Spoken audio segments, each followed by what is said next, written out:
So now we'll discuss these three equations, derive these three equations using graphical method.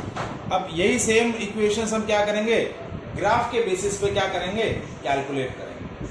So to calculate या to derive these equation on the basis of graph, we draw the velocity time graph. क्या plot करेंगे, velocity time graph plot करेंगे ना. Velocity time graph कल भी मैंने जैसा discuss किया था कि the object is travel with the uniform acceleration. His initial velocity at t is equals to 0 is u meter per second. Initial velocity क्या दे रखी है उसकी, u meter per second.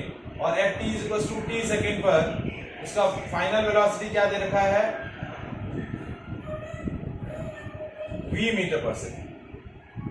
उसका इनिशियल वेलोसिटी है u मीटर पर सेकेंड और final velocity है v metre per second. So for that situation, as we plot the velocity time graph, its velocity time graph is like that, straight line, but straight line is not passing through origin. Origin से पास क्यों नहीं हो रहा है, क्योंकि initial velocity zero नहीं है, initial velocity non zero है. यदि जीरो होती है इनिशियल वेलोसिटी तो वो स्ट्रेट लाइन से पास होता. तो ये आपका वेलोसिटी टाइम ग्राफ बनेगा कि सिचुएशन क्या है, that object travel with a uniform acceleration in a such a way that initial velocity at the start of motion is u meter per second. After time t, its velocity becomes v meter per second. So for that situation, if we plot a velocity time graph, the velocity time graph is like that. ये आपका हो जाएगा u और इसके corresponding ये आपका हो जाएगा v. और इसका डेफिनेटली यदि इनिशियल वेलोसिटी जीरो होती तो वो ओरिजिन से पास करता. ठीक है. और दिस इज ग्राफ, ये आपका ग्राफ हो गया. अब इस ग्राफ को हम लेबल कर देते हैं. तो देखिए ये पॉइंट हमारा ये u है, तो इसको इस पॉइंट को लेबल कर दिया a, ये b, ये पॉइंट c और ये पॉइंट d, और ये वाला पॉइंट हमने ले लिया o, ओरिजिन. तो ग्राफ को हमने लेबल कर दिया है. Now we are interested to derive first equation. तो फर्स्ट इक्वेशन क्या है, velocity time equation. So velocity time equation को हम कैसे डिराइव करेंगे, देखिए उसके लिए हम एक लॉजिक यूज करेंगे that slope of velocity time graph gives acceleration. क्या देता है, क्या लॉजिक यूज करेंगे, that slope of velocity time graph gives acceleration. तो यहां आपको जो वेलोसिटी टाइम ग्राफ मिल रहा है वो ग्राफ कैसा है, स्ट्रेट लाइन. तो हमें एक्सेलरेशन कैलकुलेट करने के लिए हम क्या कैलकुलेट करेंगे, for calculating the acceleration we calculate the slope of line AB. इस AB लाइन का क्या करेंगे, स्लोप कैलकुलेट करेंगे. और स्लोप क्या होता है, देखिए आपको एक राइट एंगल ट्राइंगल दिख रहा है ABC. इस राइट एंगल ट्राइंगल में परपेंडिकुलर अपॉन बेस, ये आपका क्या हो जाएगा, स्लोप. स्लोप क्या होता है, हमेशा परपेंडिकुलर अपॉन बेस. ये जो रेशियो होगा, ये रेशियो आपका क्या बोला जाता है, स्लोप. तो स्लोप कैसे निकालेंगे, परपेंडिकुलर अपॉन बेस. परपेंडिकुलर आपका इस राइट एंगल ट्राइंगल में क्या है, BC, और बेस क्या है, AC. बेस क्या है, AC. Yes, X.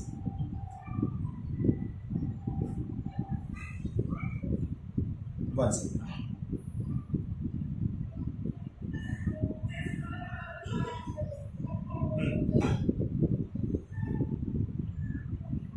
हाँ आप देखिए,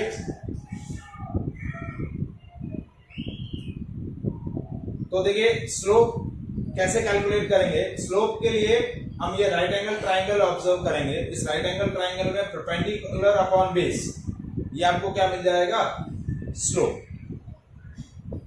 परपेंडिकुलर की वैल्यू आप कैसे निकालेंगे, देखिए इस राइट एंगल ट्राइंगल के अंदर BC की वैल्यू कैलकुलेट करने के लिए BC का वैल्यू क्या हो जाएगा, BC मैं कैलकुलेट कर रहा हूं BD माइनस CD।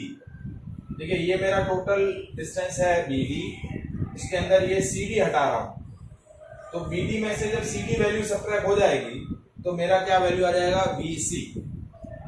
और ये जो AC है, AC is equal to OD, क्योंकि देखिए AC और OD मेरे क्या है, ये दोनों पैरेलल है, तो AC की जगह मैं क्या लिख रहा हूं OD।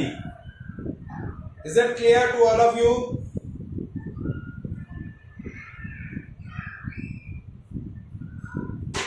देखिए मैंने क्या किया, स्लोप कैलकुलेट करने के लिए ये right angle triangle ABC select किया। इस राइट एंगल ट्राइंगल के अंदर परपेंडिकुलर अपॉन बेस का जो रेशियो है वो रेशियो मुझे क्या देगा, स्लोप ऑफ द लाइन। तो इस राइट एंगल ट्राइंगल में परपेंडिकुलर क्या है BC और बेस क्या है AC, तो BC अपॉन AC इसका रेशियो आपको क्या दे देगा, स्लोप। अब BC की वैल्यू निकालने के लिए, BC के लिए मैंने क्या लिखा, एक सेकंड,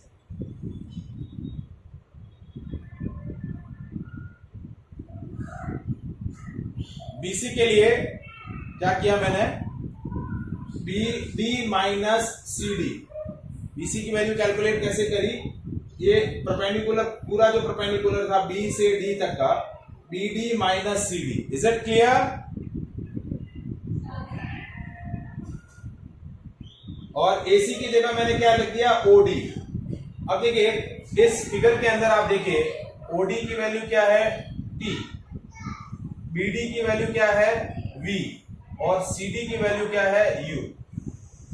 जिन लोगों को भी नहीं समझ में आ रहा वो उनको मैं वापस से बता रहा हूं। देखिए OD, ये OD है आपका हॉरिजॉन्टल, तो इसकी वैल्यू क्या है T, क्योंकि ये टाइम है 0 और ये टाइम है T, तो ये लेंथ कितना हो गया T। T क्यों हुआ, क्योंकि ये एक्सिस आपको टाइम रिप्रेजेंट कर रहा है। फिर ये B से D का डिस्टेंस, ये पूरा लाइन जो है ये क्या है, ये कंप्लीट परपेंडिकुलर आपको क्या रिप्रेजेंट कर रहा है, यहां से यहां तक की ये जो लेंथ है ये क्या बता रही है, V बता रही है। क्या बता रही है, V। और C से D तक का ये जो डिस्टेंस है ये वाला, ये आपको क्या बता रहा है, this gives the initial velocity U। तो BD की वैल्यू हो गई V, CD की वैल्यू हो गई U और OD की वैल्यू हो गई T। Is it clear? तो अब BD की जगह आपने क्या रखा V, तो एक्सेलरेशन हो गया V minus U upon T। क्या हो गया, A is equal to V minus U upon T।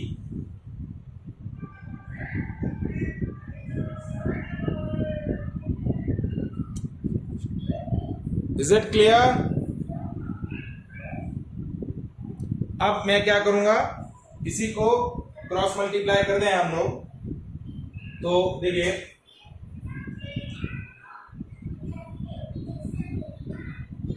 यहां मैं बता रहा हूं वापस से, तो A is equal to V minus U upon T, so AT is equal to V minus U, तो V की वैल्यू क्या हो गई U plus A। So same equation we derive from the different logic which is known as graphical method। वही same equation आपकी derive हुई, लेकिन the logic, ये जो मेथड हमने यूज किया वो ग्राफिकल मेथड यूज किया। ग्राफिकल मेथड में हमने क्या लॉजिक यूज किया, that the slope of velocity time graph gives an acceleration. Is it clear?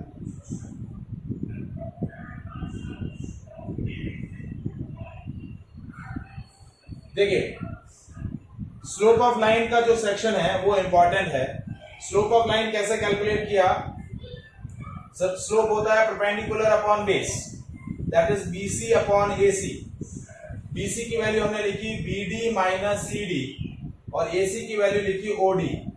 अब ये जो OD है वो है आपका टाइम T, BD जो है वो है आपकी फाइनल वेलोसिटी, क्योंकि देखिए फाइनल वेलोसिटी क्यों लिखा, क्योंकि 0 से O तक का ये जो O से B तक का डिस्टेंस ये V है फाइनल वेलोसिटी, और ये जो CD है, ये CD आपका क्या है U, इनिशियल वेलोसिटी। ये इनिशियल वेलोसिटी लेबल किया हुआ है, यहाँ हमने फाइनल वेलोसिटी लेबल किया है। तो BD हो गया V, CD हो गया U और OD हो गया T। तो एक्सप्रेशन बना A is equal to V minus U upon T। Is it clear? सबको समझ में आया? दिशा, हीर, प्राप्ति.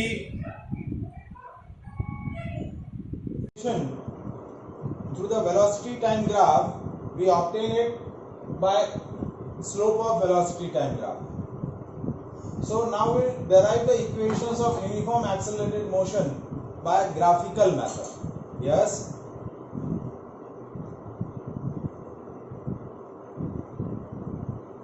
No issue. आप उसको बोले कि बाहर ही रहे, 10 मिनट की क्लास है, कोई इशू नहीं है, वीडियो देख लेना, उसको बोले. Now we derive the equations of motion by graphical method. So first we plot a graph according to the situation. Situation क्या है? That object is travel with the uniform acceleration. Its initial velocity at t is equals to 0 is u meter per second, and at t is equals to t second, its velocity becomes v meter per second. Initial velocity आपको क्या दे रखी है? u metre per second, और t time पर उसकी velocity क्या हो गई है? v metre per second. Now for this situation if we plot a velocity time graph, इस सिचुएशन के लिए हम क्या प्लॉट करें? वेलोसिटी टाइम ग्राफ प्लॉट करें. तो आपका एक्सेलरेशन यूनिफॉर्म है, तो यूनिफॉर्म एक्सेलरेशन के लिए velocity time graph straight line आएगा. तो आपका जो ग्राफ होगा कुछ इस अकॉर्डिंग बनेगा, ऐसा. क्योंकि इनिशियल वेलोसिटी जीरो नहीं है, इनिशियल वेलोसिटी नॉन जीरो है. तो ये आपकी वेलोसिटी हो गई t इज इक्वल टू 0 पर वेलोसिटी हो गई u, और ये आपकी t is equal to t second पर वेलोसिटी हो गई, ये वेलोसिटी हो गई v. And this is your velocity time graph for the given situation.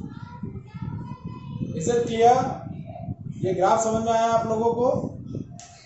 Situation is what? That object is travel with a uniform acceleration. Object is travel with a uniform acceleration a.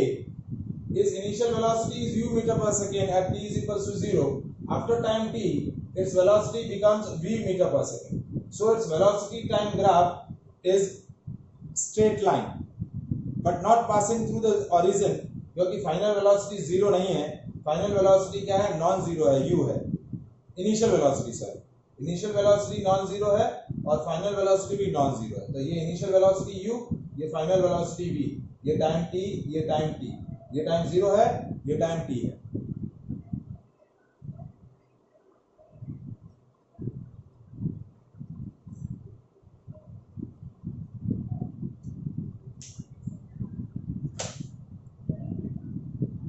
Same graph, but this time now I have derived a second equation, that is distance time graph. Distance time equation. Second equation मेरी क्या है? distance time equation. तो distance calculate करने के लिए मैं क्या calculate करता हूँ? that area of velocity time graph gives distance covered.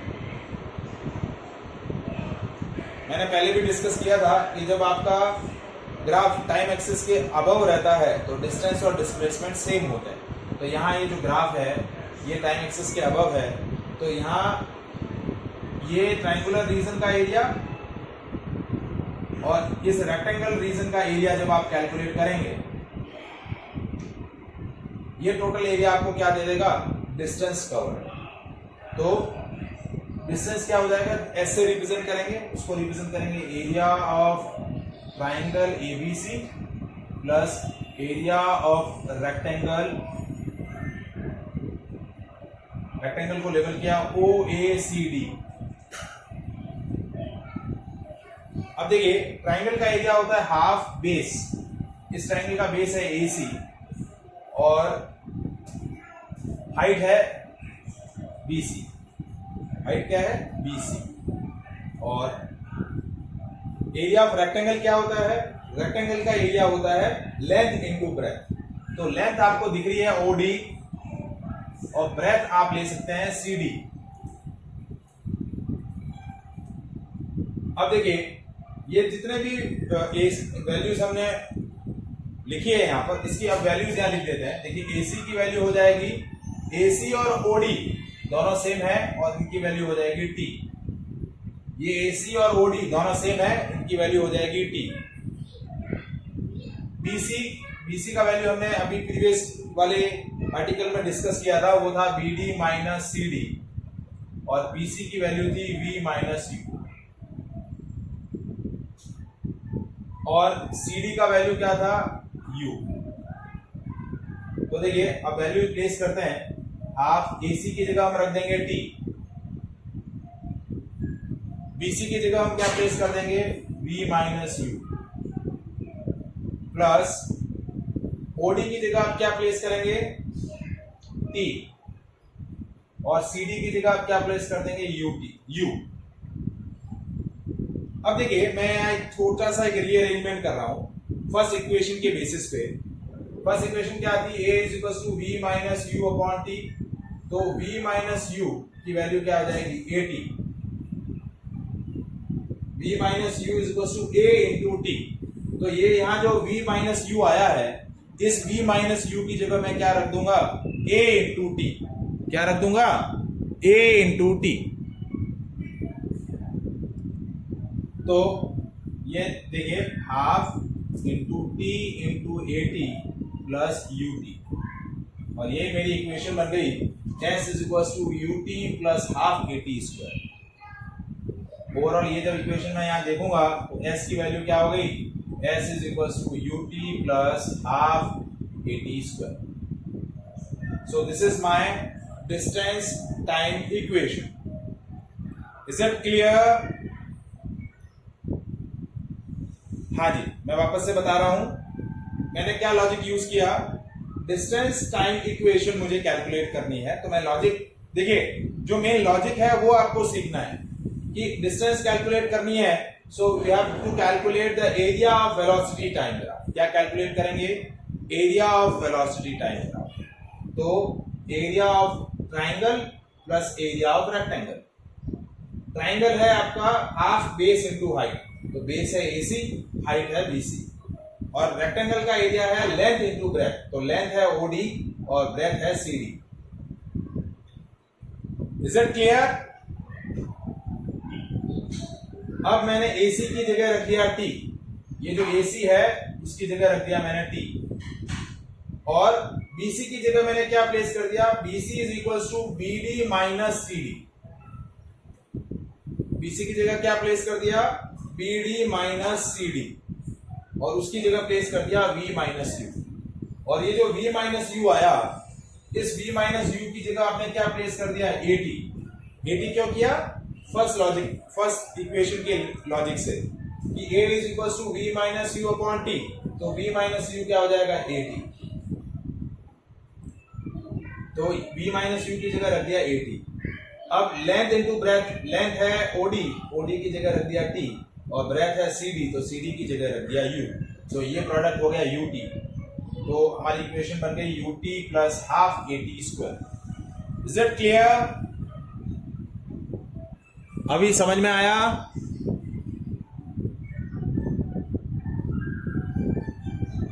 हाँ जी,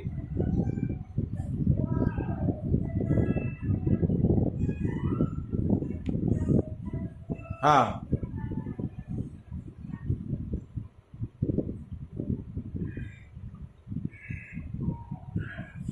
हाँ, उसमें फिर दोनों एरिया कैलकुलेट करके दोनों का एडिशन करेंगे तो डिस्टेंस, दोनों को सब्ट्रैक्ट करेंगे तो डिस्प्लेसमेंट। वो हमने डिस्कस किया ही था ना, न्यूमेरिकल जब डिस्कस किया था तब ट्रायंगुलर वाला एक न्यूमेरिकल हमने डिस्कस किया था।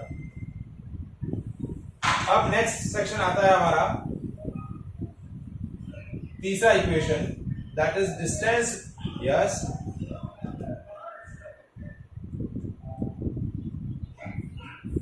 क्यों नहीं सुनाई दे रहा है?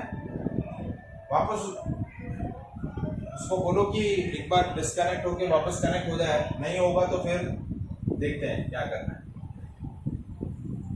ठीक, चलिए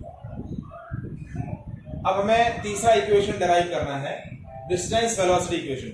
आपका भी कॉल शायद डिस्कनेक्ट होगा अभी, तो ये लास्ट इक्वेशन हम डेराइव कर रहे हैं, तो बस एक बार आपको वापस से कनेक्ट होना है सब लोगों को। ये लास्ट इक्वेशन हम डेराइव करेंगे, बस इतना ही करेंगे। तो इसमें भी अब लॉजिक क्या यूज होगा, डिस्टेंस और वेलोसिटी कैलकुलेट करनी है, तो अगेन वही same logic, that area of velocity time graph gives distance. अब फिर वही लॉजिक आएगा कि भाई इससे पहले भी तो एरिया कैलकुलेट किया था, उसके अंदर हमने area of triangle plus area of rectangle calculate किया था। अब यहाँ हम एरिया कैलकुलेट कर रहे हैं, एरिया ऑफ ट्रेपेजियम। अब आप में से बता सकते हैं कि वो ट्रेपेजियम कौन सा होगा?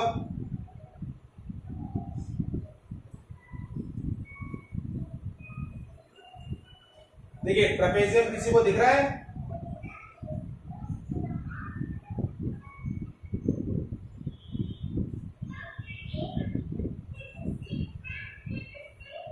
आप में से किसी को? देखिए ये ट्रेपेजियम है, ये दो पैरेलल लाइंस हैं और ये हाइट। तो ट्रेपेजियम हुआ आपका O A B D. Trapezium क्या हुआ? O A B D. This is your trapezium. तो इस बार हम डिस्टेंस कैलकुलेट करने के लिए क्या कैलकुलेट करेंगे? Area of trapezium. Now what will be the formula of area of trapezium? Akshat,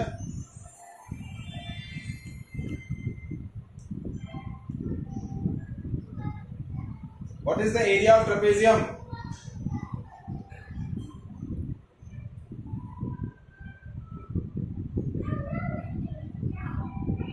Priyank, हाँ बोल, हाँ बोलो, हाँ बोलो ना। हाँ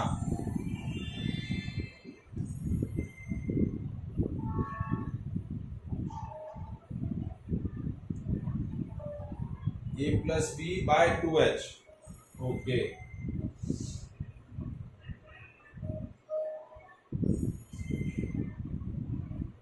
हाँ half into sum of parallel lines into height. क्या फॉर्मूला होता है?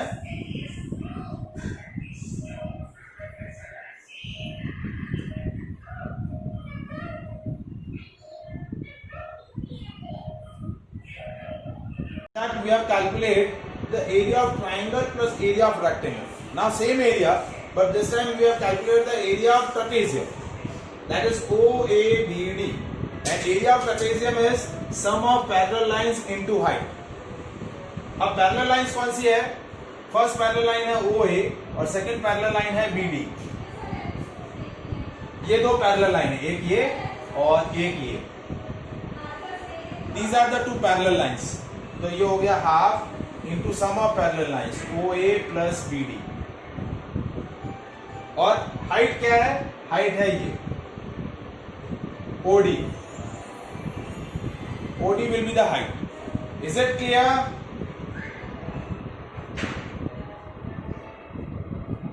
यहां तक किसी को कोई डाउट हो तो बताइए।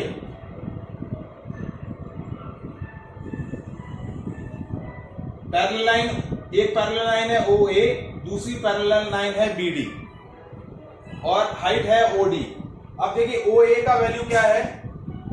This OA is U। OA की वैल्यू क्या है? U। और ये जो BD है, BD का वैल्यू है V। और ये जो OD है, इस OD का वैल्यू है T। क्या है? T। तो हमने क्या लिखा? Half U plus V into T। क्या लिख दिया? U plus V into T। अब देखिए T का वैल्यू रिप्लेस किया, again we have used the first equation, A is equals to V minus U upon T। तो T की जगह आप क्या प्लेस कर लेंगे? V minus U upon A। A और T को इंटरचेंज कर दिया, तो T की जगह आप क्या रखेंगे? V minus U upon A। तो इस T की जगह मैं देखिए क्या रख रहा हूं? S is equals to half V plus U into V minus U upon T। क्या रखा देखिए, s is equals to half v plus U v minus U upon t, sorry upon a, t नहीं sorry upon a, t की जगह v minus U upon a. Is it clear?